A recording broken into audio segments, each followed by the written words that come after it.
pour vous présenter un nouveau tarot que j'adore.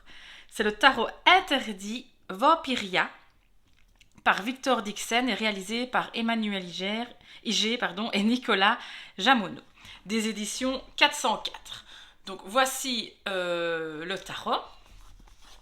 Alors, si on regarde à l'arrière, qu'est-ce qu'il raconte?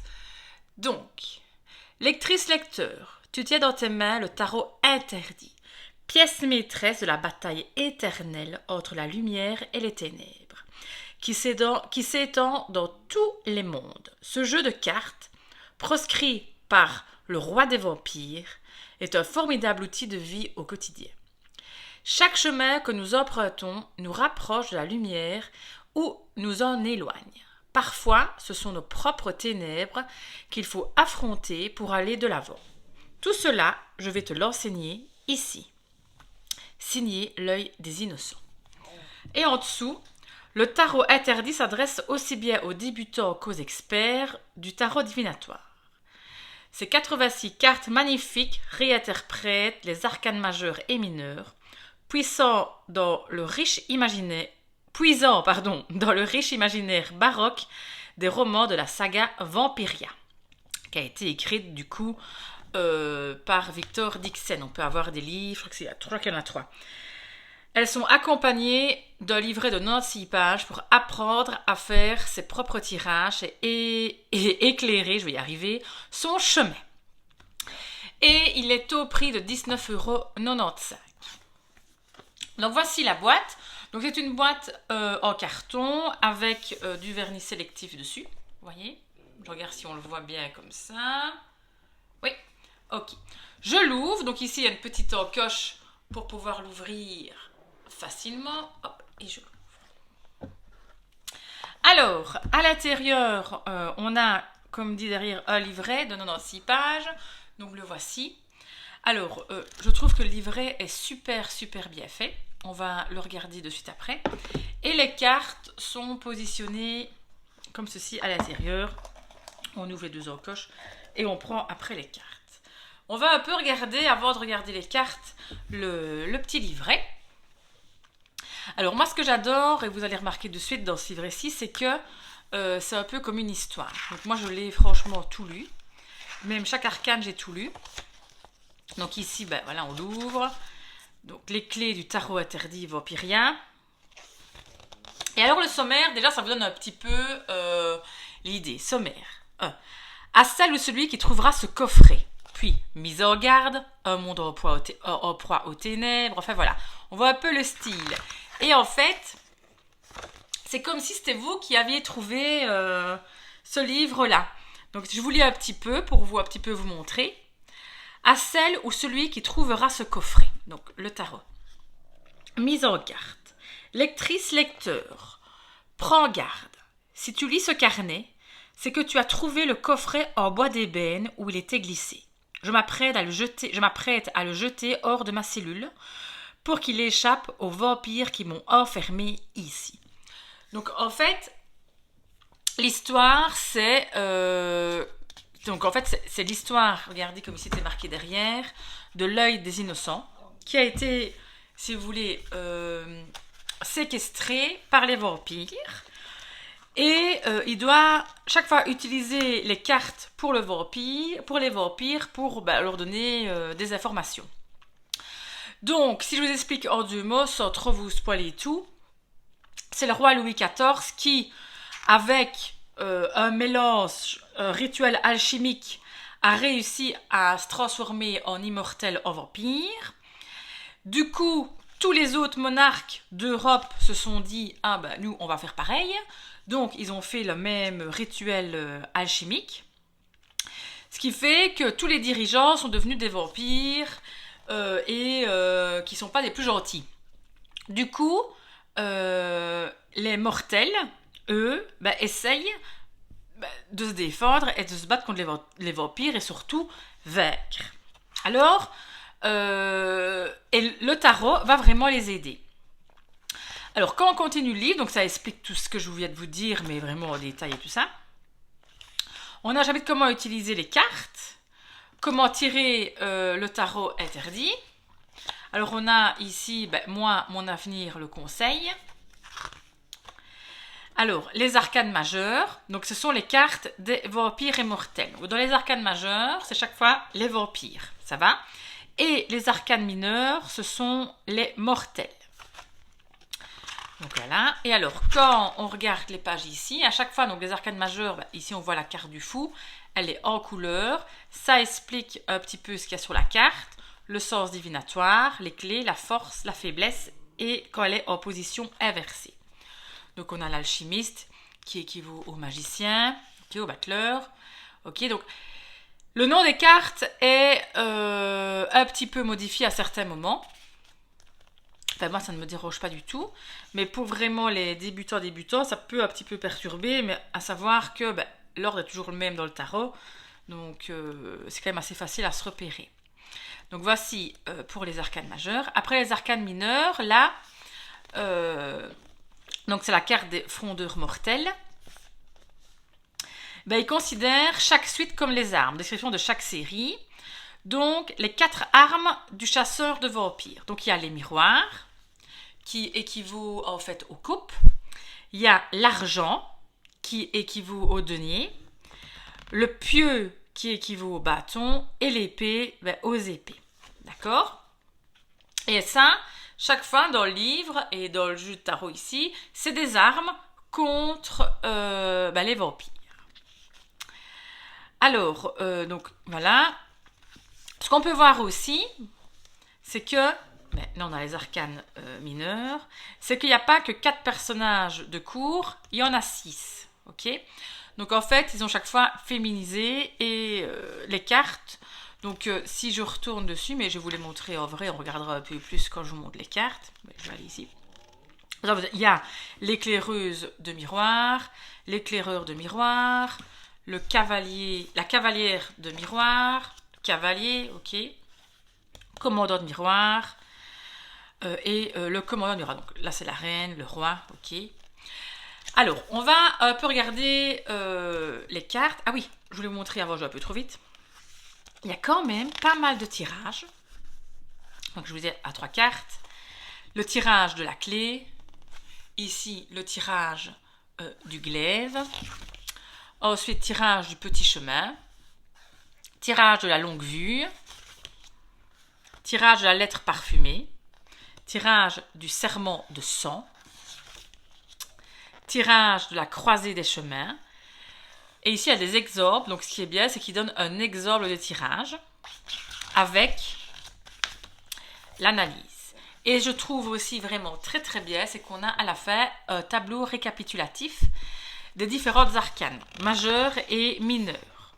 Donc ça, je trouve que c'est vraiment top, top, top. Et puis, la conclusion.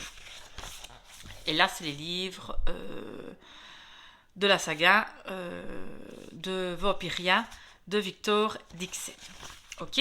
Donc voilà pour le petit livret que je trouve vraiment super intéressant. Maintenant, on vient aux cartes. Donc voilà, les cartes sont comme ceci. Donc, je vais les sortir.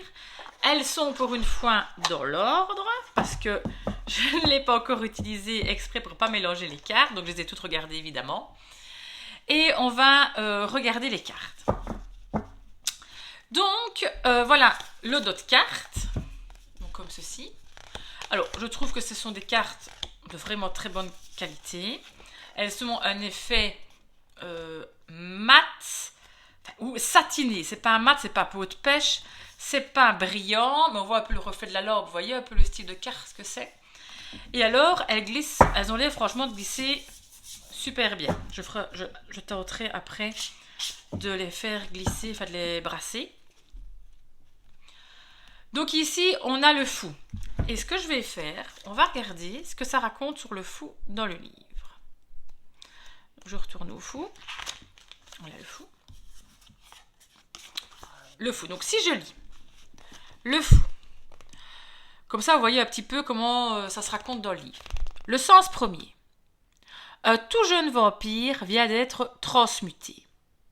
C'est sa première minute hors du temps et le début d'un long, très long voyage que lui réserve la destinée. Ignorant que le soleil n'est pas encore totalement couché, il soulève le lourd couvercle qui le séparait du monde au risque d'être brûlé. En effet, voyez sur sa main, on voit que sa main commence un petit peu à flamber à cause du soleil qui est là. Et on voit bien qu'il sort de son cercueil. Le sens divinatoire. Rien n'est écrit, tout est possible. C'est le moment où l'on se jette à l'eau pour commencer à écrire sa propre destinée. Tout commencement est un saut dans l'inconnu. Il faut sans doute être fou pour ne pas rester bien en sécurité, mais c'est le prix à payer pour avancer. La carte représente le début d'une nouvelle aventure. Les clés, donc c'est les mots-clés, c'est commencer, ouvrir les possibilités, déclenchement, nouveauté, découvrir, départ, aventure, confiance, audace, prendre le risque, l'inconnu, insouciance, déraisonnable. La force, tu n'hésites pas à te lancer lorsque tu as envie de nouveauté. Et si la carte est du côté faiblesse, tu as tendance à partir à l'aventure sans réfléchir, telle une tête brûlée. Et si la carte est en position inversée, si vous lisez les cartes en inversé, difficulté à se lancer par peur de l'inconnu. Donc, et chaque fois, c'est comme ça pour toutes les arcanes majeures. Donc, je trouve que c'est pas mal, ça donne un descriptif de la carte. Donc, je veux dire, on comprend vraiment bien les cartes. Alors, hop, revenons à nos petites cartes. Donc, le fou, l'alchimiste. Alors, évidemment, il faut aimer les dessins de vampires, quoi. La collectionneuse. Donc, moi, j'adore les vampires. J'aime bien un peu ce monde-là. C'est mon premier tarot vampire. Je le trouve magnifique. Évidemment, si vous n'aimez pas ça, ça ne sert à rien. Là, c'est l'empereur. En fait, ça correspond à Louis XIV. Donc, c'est le roi. Ici, ça, je vous montre. Vous voyez les amoureux. Et alors, ils ont fait un couple mixte, un couple féminin, un couple masculin. Le chariot. Je me mets un peu plus près. La force. L'ermite.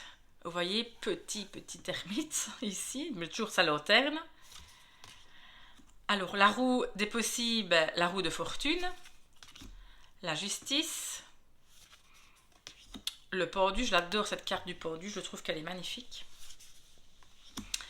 L'arcane sans nom, qui pour une fois respecte bien, donc elle n'a pas de nom, donc la mort. La tempérance. Les ténèbres, qui est le diable. La tour astronomique qui équivaut à la tour. Et ici, on voit sur la carte comme ça a été déchiré. Et dans le livre, il explique en fait que lors d'une de ses consultations, une de ses clientes n'était pas du tout d'accord sur ce qu'il avait prédit. Et de rage, elle a déchiré la carte de la tour. Donc, il avait recollé. L'étoile, regardez comme elle est magnifique, l'étoile. La lune. Le soleil. Donc, je trouve que moi, elle me fait penser comme s'il dansait sous le soleil et qu'il prend les risques, tant pis, quitte à commencer à brûler. Le jugement. Donc, c'est intéressant d'aller voir la signification de la carte du jugement dans le livret. Le monde, j'adore. Celle-là, je trouve que... Je lis jamais les cartes renversées, mais celle-ci, je trouve qu'elle a une bonne signification à l'endroit où renversée. Alors maintenant, on arrive dans les arcanes mineurs. Donc ici, on est dans les arcanes miroirs, qui équivaut aux coupes. Alors, ça va un peu ressembler au tarot de Marseille. Il n'y a pas vraiment de scène de vie, mais il y a quand même des indices.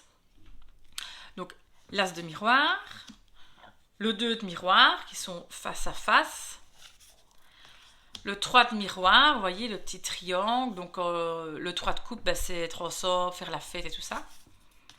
Le 4 de miroir, le 5 de miroir, c'est être seul, donc vous voyez les miroirs sont cassés, avoir perdu quelque chose. Le 6 de miroir, le 7 de miroir, on a un peu tout. On est gourmand, on a trop de choses, vous voyez, tout ce qu'il peut voir dans le miroir. Le 8 de miroir, on s'en va. Donc, ça correspond quand même aux cartes originales, évidemment, du Rider-Waite-Smith. Le 9 de miroir, le 10 de miroir. Et voilà les cartes de cours. Alors, je vais vous les séparer comme ceci. Donc, vous voyez, on en a 6. L'éclaireuse de miroir. Donc, on peut se demander un peu pourquoi. Et alors, attendez, je vais aller lire. l'éclaireuse de miroir. Et on va lire un petit peu la carte de l'éclaireuse de miroir. Donc, alors, attendez, il faut que je trouve la carte. Voilà, éclaireuse de miroir. Parce qu'on voit là qu'elle se maquille. Qu'est-ce que ça raconte? Avant de s'infiltrer dans une cour peuplée d'immortels, la jeune fille se prépare au bord de l'eau. Même si elle se maquille pour séduire l'ennemi, elle sait que le miroir lui renvoie le reflet authentique de qui elle est. Une frondeuse au cœur pur, charmante. Donc, vous voyez, ça vous explique la carte. Donc, je vais vous lire ceci. On peut s'aider d'artifice pour charmer quelqu'un, mais le vrai charme n'existe que s'il y a une personnalité maîtrisée derrière ses apparences. D'ailleurs, bien se maquiller exige de bien connaître son propre visage. Les clés qui correspondent aux clés, comprendre qui l'on veut être ou devenir, décider de plaire et se plaire, accepter sa valeur, ses talents, les possibilités qui s'ouvrent à soi, les qualités que l'on pourra exploiter, écrire une lettre d'amour, attitude ouverte en sa faveur. Si la carte est en position de force, tu t'es accepté toi-même, incapable de trouver la faille qui te soumettrait. Tes interlocuteurs se retrouvent à ta merci. Si la carte est en faiblesse, tu te construis chaque jour une apparence agréable, mais tu devrais commencer par te plaire à toi-même. Et si la carte est inversée, jouer un rôle qui ne nous correspond pas, ne pas se rendre compte de ses défauts ou qualités, lettre d'amour maladroite ou qu'on n'ose pas envoyer. Voilà. Ok. Et alors, vous allez faire évidemment pareil pour toutes les cartes. Donc, éclaireuse de miroir, éclaireur de miroir, cavalier de miroir, cavalière, pardon, cavalier de miroir, commandante de miroir, donc qui voit la reine, et le roi, commandant de miroir. Je trouve très belle là.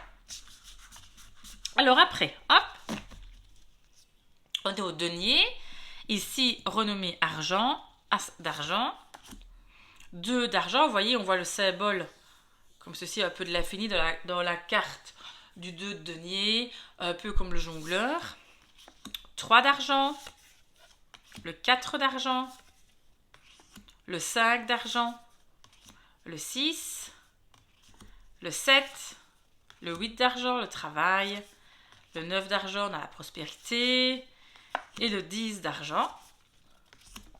Et là, éclaireuse d'argent, éclaireur d'argent, cavalière d'argent, cavalier d'argent, commandante d'argent, commandant d'argent. Ensuite, les pieux qui vont correspondre au bâton. Voilà. Donc l'as, le 2, le 3 de pieux, le 4 de pieux, le 5, voilà rivalité, le 6 de pieux, le 7 de pieux, le 8, le 9, le 10, l'éclaireuse de pieux, l'éclaireur de pieux, cavalière de pieux, cavalier de pieux, commandante de pieux, commandant de pieux. Puis après, on arrive à ma suite préférée, moi c'est les épées. On arrive à la suite des épées, donc l'as d'épée, le 2, le 3 d'épée, d'habitude dans le tarot traditionnel, pardon, c'est un cœur transpercé par 3 épées. 4 d'épée, c'est aussi la position, le repos, la position comme ça dans le Rider-Waite. Le 5, le 6 d'épée avec le bateau, le 7 d'épée, le 8, le 9, ma carte préférée du tarot, le 10 d'épée, qui ici je trouvais bien représenté aussi, éclaireuse d'épée, éclaireur d'épée, cavalier d'épée, cavalière d'épée, commandante d'épée et commandant d'épée. Donc voilà pour La présentation des cartes du coup du tarot interdit. Donc vous voyez. Et écoutez, je vais essayer de les mélanger maintenant, voir si ça se brasse bien. C'est la première fois que je le fais. Ça m'a l'air pas mal du tout. Franchement, je trouve que c'est pas mal du tout. Et on va voir si ça s'étale pas trop mal. Voyons voir. Oui, non, bien. Ça s'étale bien aussi. Donc voilà un petit peu pour ce tarot. Du coup, je le remets ici à sa place. Je me réjouis de faire des tirages avec. Je suis sûre que il va bien me parler. Hop! Je vous conseille vraiment, si vous aimez bien le style vampire et tout ça, de l'acheter. Le petit livret, comme je vous disais, est vraiment génial. Donc voilà, foncez, vous pouvez franchement y aller. Donc merci beaucoup de m'avoir écouté et on se voit dans une prochaine vidéo. Gros bisous!